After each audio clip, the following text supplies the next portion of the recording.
What if I told you your bank might be quietly charging you to protect your money, even when you don't need protection at all? And worse, it could actually trap you in a cycle of fees. Stick around, because today we're pulling back the curtain on overdraft protection and answering the big question: is it really worth it?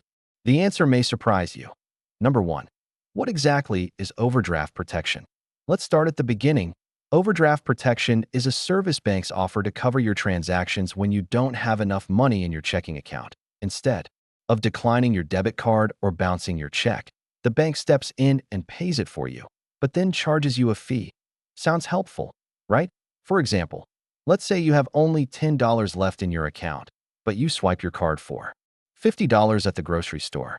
With overdraft protection, your bank lets the transaction go through.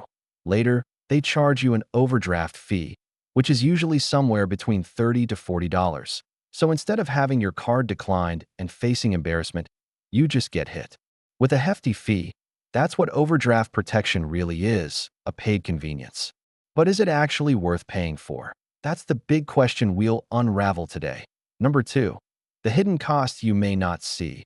Here's the part most beginners miss. Overdraft protection can turn one small mistake into a money pit.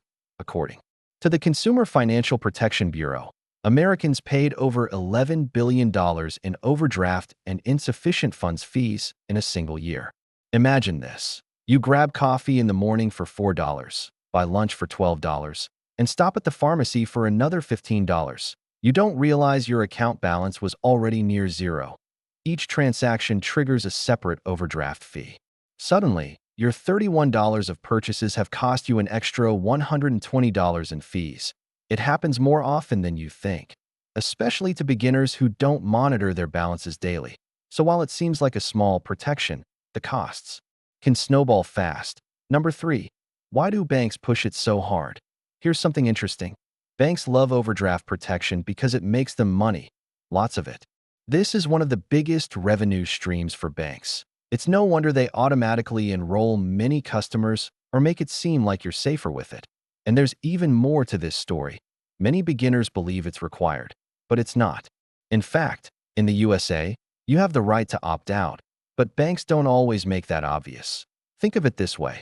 It's like paying a taxi driver to take you somewhere, but he keeps circling the block just to keep the meter running. Number four, the emotional trap of avoiding embarrassment. We all know that sinking feeling when your card gets declined in front of a long line of strangers, and banks play on that fear. They market overdraft protection as a way to save you from embarrassment. But here's the thing. You're essentially paying $30 or more just to save face. Every time. Is that worth it? Instead, you can set up alerts on your account so you know when your balance is low, or use a free budgeting app that shows your balance in real time. No embarrassment, no fees. One beginner I coached used to pay nearly $400 a year just to avoid declined transactions. Once she learned to track her balance and opt out of overdraft, she kept that money for herself. Number five, when overdraft protection might actually make sense. Now, overdraft protection isn't all bad. In some rare cases, it's helpful. For example, if you're in a tight spot and need to pay your rent on time, and you know your next paycheck is coming in a couple days, an overdraft can keep you from getting evicted. Or if you're traveling and your hotel charges a surprise deposit, overdraft protection might save you from being stranded without a room. So for emergency situations, it can provide short-term breathing room. But those should be the exception, not the rule. Number six, the better alternatives you can use. You're probably wondering, if not overdraft protection, then what? Great question. Here are a few better options. First, you can link your checking account to a savings account. If you overspend, the money comes from your savings instead, usually for just a small transfer fee or even free at some banks. Second, you can set up low balance alerts on your phone. Many banks and apps will text you when your balance drops below a set amount, like $50, so you can avoid overdrawing. Third, build a small buffer in your checking account. Even an extra $100 in there as a cushion can save you from fees. One beginner I worked with started transferring just $10 a week into a buffer fund. Within 3 months, she completely stopped paying overdraft fees. Number seven, how to opt out and take control if you decide overdraft protection isn't worth it. You can opt out, and it's easier than you think. Call your bank and say, "I'd like to opt out of overdraft protection for debit card and ATM transactions." Once you do that, if you don't have enough in your account, your card will simply decline, no fee. Sure, it might feel awkward the first time, but most people find it's a relief knowing they won't be charged ridiculous fees anymore. Some banks even allow you to opt out online in your account settings. Just look for overdraft services or overdraft options in your online banking dashboard. It's your right, and it's your money. Number 8. Why so many people stay stuck? You might be wondering, if overdraft fees are so bad, why do so many people keep paying them? Part of it is habit, part of it is lack of information, and part of it is that fear of embarrassment we talked about earlier. But once you understand how the system really works, you can make smarter choices. One study showed that the lowest income households, the ones who can least afford it, actually pay the most in overdraft fees. That's heartbreaking and unnecessary. You deserve better. Number 9. The psychological toll of overdraft fees. Paying overdraft fees isn't just about money. It's about how it makes you feel. For many people, getting hit with multiple fees can feel like failure, frustration, and shame. It can even lead to avoiding checking your account altogether because you're afraid to see the damage. That only makes the cycle worse. One beginner I spoke with said she used to avoid logging into her online banking for weeks, just because she didn't want to face the overdraft fees piling up. Breaking that cycle starts with knowledge and action. The sooner you take control, the sooner you can feel proud of your money choices again. Number 10. Why overdraft protection doesn't actually protect you. It's called protection, but in reality, it doesn't protect your account. It protects the bank's profit. If it truly protected you, it would help you avoid fees, not pile them on. Think of it like paying a guard to watch your wallet. But instead of stopping pickpockets, he takes a cut of your cash every time you make a mistake. Once you see through the name, you realize it's not really protecting you at all. It's just another product banks sell you to make money. Number 11.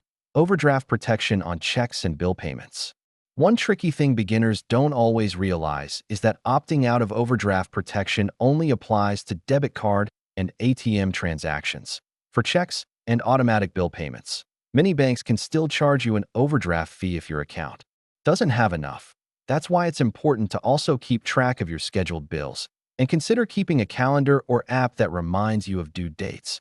One example, if your electric bill auto-drafts for $120, but you only have $100 in your account, you could still face an overdraft fee. Knowing this helps you plan better. Number 12. Banks aren't all the same. Shop around. Not all banks charge overdraft fees the same way. Some have lower fees. Some cap the number of fees per day.